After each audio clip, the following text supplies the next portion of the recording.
সবাইকে স্বাগত জানাচ্ছি বিডিভিউজ ইনফোটেইনমেন্টে। আপনাদের সাথে আছি আমি সুস্মিতা দাস। ইউক্রেন যুদ্ধ নিয়ে ভারতের অবস্থান রহস্যঘেরা। প্রধানমন্ত্রী ইউক্রেনে অভিযান শুরুর জন্য কখনোই রাশিয়ার নিন্দা বা সমালোচনা করেননি। ইউক্রেন যুদ্ধ শুরু হওয়ার পর থেকে কিয়েভ এবং এর পশ্চিমা সমর্থকদের গুরুতর বিরোধিতার ঝুঁকি না নিয়ে বরং মস্কোর সাথে অর্থনৈতিক ও সামরিক সম্পর্কের ভারসাম্য বজায় রাখার চেষ্টা করেছে। পশ্চিমা চাপও তিনি এড়িয়ে যাওয়ার চেষ্টা করেছেন। কিন্তু সম্প্রতি মোদি কিয়েভ সফর করেছেন। এই সফরকে কেন্দ্র করে উদ্ভূত পরিস্থিতি এবং আগামীতে মোদি কতটা ভারসাম্য বজায় রাখতে পারবেন সেই বিশ্লেষণ জানব এবারের প্রতিবেদনে।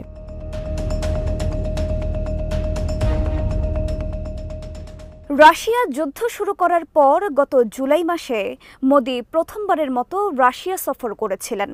এই সপ্তাহে তিনি ইউক্রেন সফর করেন। কয়েক দশকের মধ্যে ভারতীয় কোনো প্রধানমন্ত্রীর এটি প্রথম ইউক্রেন সফর। ভারত এতদিন যেভাবে কারো সাথে না জড়িয়ে কিংবা রাশিয়ার নিন্দা না করে ভারসাম্য রক্ষা করে এসেছে, আগামীতেও তা পারবে কিনা তা নিয়ে সন্দেহ দেখা দিয়েছে। অনেক বিশ্লেষক পশ্চিমা দেশগুলোর সাথে মোদির দূরত্ব তৈরি হওয়ারও আশঙ্কা করছেন। এই বাস্তবতায় বলা যায়, মোদির জন্য সামনের দিনগুলোতে বড় ধরনের কিছু চ্যালেঞ্জ তৈরি হতে যাচ্ছে।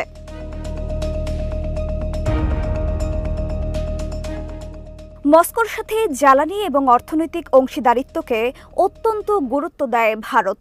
অনেকটা নিশ্চিত, ইউক্রেন এবং পশ্চিমা দেশগুলো ভারতের রাশিয়া প্রীতির যতই সমালোচনা করুক না কেন, ভারত রাশিয়ার সাথে অংশীদারিত্বমূলক কার্যক্রম থেকে পিছিয়ে আসবে না। জুলাই মাসে রাশিয়া সফরের পর মোদি পশ্চিমা মহলের যে কড়া প্রতিক্রিয়ার শিকার হয়েছিলেন তা কাটিয়ে ওঠার জন্যই তিনি ইউক্রেন সফর করেন।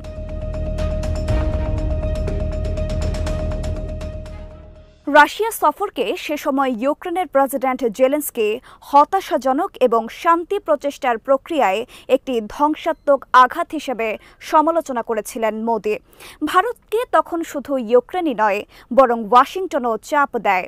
ওয়াশিংটন চেয়েছিল ভারত রাশিয়ার সাথে তার উষ্ণ সম্পর্ককে ইতিবাচকভাবে কাজে লাগাবে এবং চলমান যুদ্ধ অবসানে সহায়তা করবে।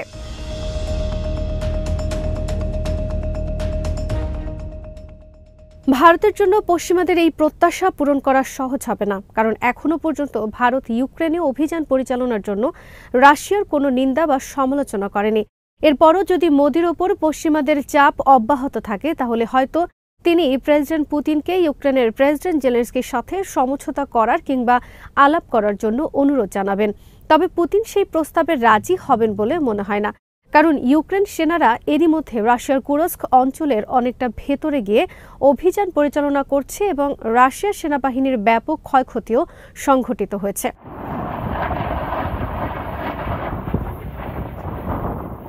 ভারত এখনো পর্যন্ত রাশিয়ার আঞ্চলিক রেড লাইনের মধ্যে হস্তক্ষেপ করতে অস্বীকার করেছে, অথচ ইউক্রেন এবং পশ্চিমারা যুদ্ধের অবসানের জন্য প্রয়োজনীয় স্থায়ী শান্তি চুক্তি করার ক্ষেত্রে এটি ভিত্তি হিসেবে বিবেচনা করে। সর্বশেষ গত জুনে যে ইউক্রেন শীর্ষ সম্মেলন হয়েছিল, সেখানেও ভারত অংশ নিয়েছিল। তবে যুদ্ধের অবসান ঘটাতে যে কোনো শান্তি মীমাংসার ক্ষেত্রে ইউক্রেনের আঞ্চলিক অখণ্ডতা নিশ্চিতের জন্য পশ্চিমা দাবিগুলো এই সম্মেলনেও ভারত সমর্থন করেনি। ইউক্রেন ইস্যুতে মোদি নিরপেক্ষ থাকতে চাইছেন। তিনি বরাবরই শান্তি প্রতিষ্ঠা এবং কূটনৈতিক উদ্যোগের কথা বলছেন। তবে মোদির এসব মন ভুলানো কথা পশ্চিমাদের সন্তুষ্ট করতে পারছে না। তারা ভারতের কাছে আরও স্পষ্ট ভূমিকা প্রত্যাশা করে। কিয়েভ সফরকালে অনেকেই প্রত্যাশা করেছিল মোদি হয়তো রাশিয়া ও ইউক্রেনের মধ্যে মধ্যস্থতা করিয়ে দেওয়ার কোনো উদ্যোগ নেবেন। তবে সফর শুরুর আগেই নয়াদিল্লি প্রকাশ্যেই জানিয়ে দেয় তারা এই ধরনের কোনো পদক্ষেপ নেবে না। ভারতের ভাষ্যমতে তারা কিয়েভের জন্য কিছু করতে চায়, তবে তা এভাবে নয়, অন্য কোনো পন্থায়।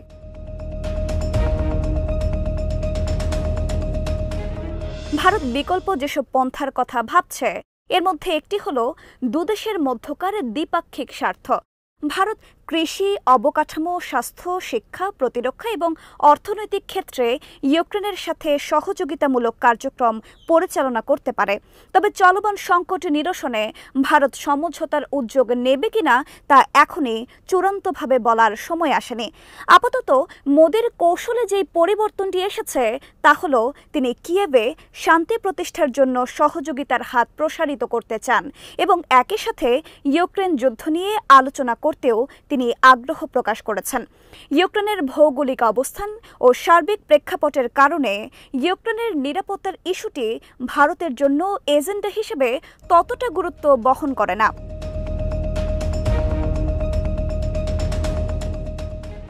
ইউক্রেনের পাশে দাঁড়াতে গিয়ে ভারত কোনো অবস্থাতেই রাশিয়ার মতো একটি উন্নয়নমূলক সহযোগীকে হারাতে রাজি নয়। যুদ্ধের বর্তমান প্রেক্ষাপটে ভারতের জন্য নতুন করে সংকটের জন্ম দিয়েছে, কেননা এই মুহূর্তে ইউক্রেনের সেনারা রাশিয়ার কুরস্ক অঞ্চলে অভিযান পরিচালনা করছে। মস্কোর ধারণা, পশ্চিমা গোয়েন্দারা ইউক্রেনের এই অভিযানে সর্বতোভাবে সহায়তা করেছে।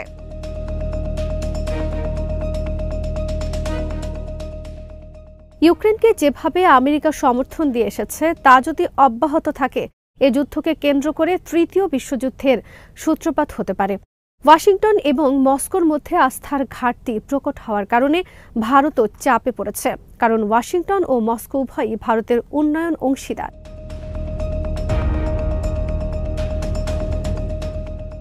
ভারত মূলত অর্থনৈতিক ও সামরিক স্বার্থে রাশিয়ার সাথে ঘনিষ্ঠ হয়েছে। 2022 সালের শুরু থেকে রাশিয়া এবং ভারতের মধ্যে বহু ক্ষেত্রের সহযোগিতা গভীর হয়েছে।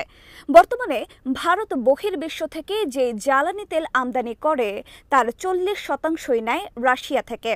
অন্যদিকে ভারতের কেনা সমরাস্ত্রের 60% আসে রাশিয়া থেকে।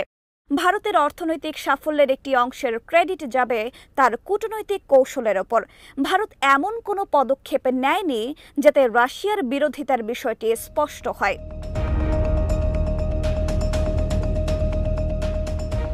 পাশাপাশি তারা রাশিয়ার সমর্থনকে ন্যায্যতা দেওয়ার জন্য রাশিয়ার জ্বালানি ও অস্ত্র পাওয়াকে সামনে এনেছে। ভারতের এই কূটনৈতিক কৌশল কিয়েভের জন্য বিব্রতকর, কেননা কিয়েভের পাশে বন্ধুর সংখ্যা দিন দিন কমে আসছে। অন্যদিকে মার্কিন নীতি নির্ধারকেরাও ভারতের ধরি মাছ না ছুঁই পানি এই নীতিতে ধৈর্য হারিয়ে ফেলছে। তারা ভারতকে এরই মধ্যে সতর্ক করে দিয়ে বলেছে, ভারত যেন আমেরিকার বন্ধুত্বের হাতকে স্থায়ী বলে ধরে না নেয়।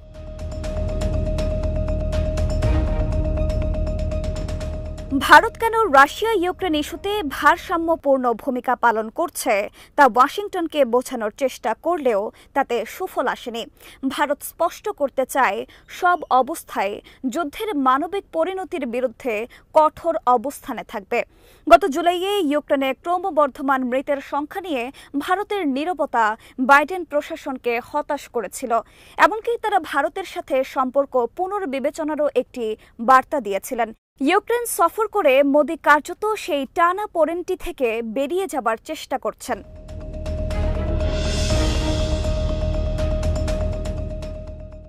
ভারত বরাবরই ইউক্রেন সংঘাতের শান্তিপূর্ণ সমাধানে দৃষ্টিভঙ্গির কথা বলে আসছে। ভারত হয়তো এবার এক্ষেত্রে কিছু কার্যকর পদক্ষেপ গ্রহণ করবে। ভারতের জন্য কোয়াড জোট কেন্দ্রিক নিরাপত্তা সংলাপ এবং মার্কিন সমর্থিত ইন্দো প্যাসিফিক কৌশল কিংবা পশ্চিমা অংশীদারিত্ব একইভাবে গুরুত্বপূর্ণ। ভারত এই অঞ্চলে যেভাবে আধিপত্য প্রতিষ্ঠা করতে চায়, সেক্ষেত্রে এ ধরনের জোট গঠন বা পশ্চিমা সমর্থনও অগ্রাহ্য করার কোনো সুযোগ নেই।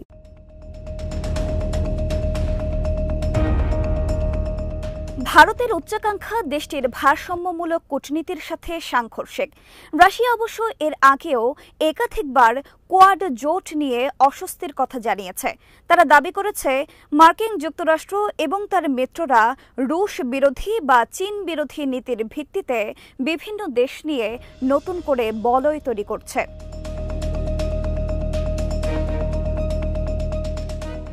রাশিয়ার এই প্রতিক্রিয়া ভারতের জন্য বিব্রতকর, কারণ ভারত একটি বহুমুখী পররাষ্ট্রনীতি অনুসরণ করে। তারা নিজেদেরকে পশ্চিমা বিরোধী বা রুশ বিরোধী এমন কোনো বলই দেখতে চায় না। এই দৃষ্টিভঙ্গি থেকেই ভারতের প্রধানমন্ত্রী ইউক্রেন সফর করেন।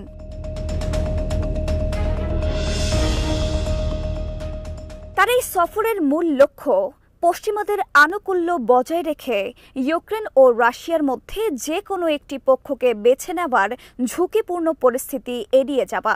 তবে ভারত যতই পাশ কাটিয়ে যেতে চাক না কেন, রাশিয়া এবং পশ্চিমের মধ্যে ক্রমবর্ধমান উত্তেজনা ভারতের ভারসাম্য বজায় রেখে চলার কৌশলকে ক্রমশই জটিল করে তুলছে।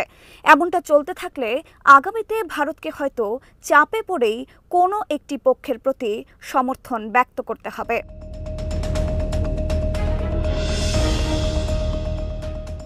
আজ এখানেই শেষ করছি।